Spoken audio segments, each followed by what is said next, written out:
Hi, happy almost spring. I want to talk a little bit about what I've been working on personally in regards to my own body. So, a lot of you know that I'm 2.5 years postpartum. So, I have a 4.5-year-old and a 2.5-year-old. And um, I go to Orange Theory Fitness, and I have been working on my symmetry. So I also see Dr. Elena for physical therapy, and she is absolutely amazing, and you should make an appointment with her if you haven't already. And one of the things that we're working on 2.5 years postpartum, and I still don't have hip extension. So what hip extension is the ability of your femur to come behind your body.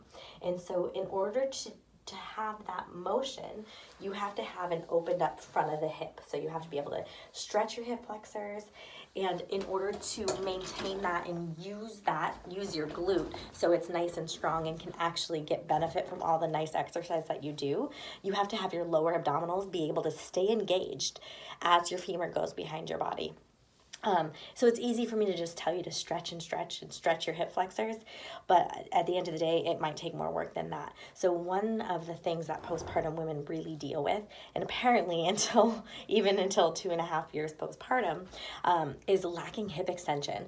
And so this affects you when you start running again, and if you're doing any like power walking or any just your daily walking.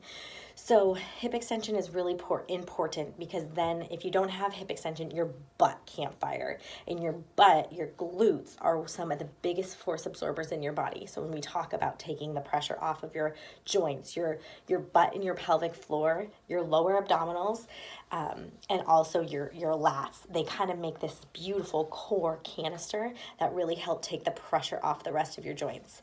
So this week, one thing you could focus on is stretching out your hip flexors. One of my favorite stretches to do that is to be in a half kneeling position here. I'm gonna try not to break the camera.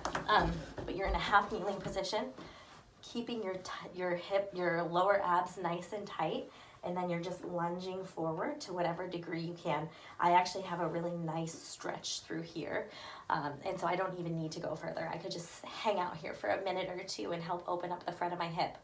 So this is a great exercise, and making sure you're keeping your lower abdominals engaged when you do that.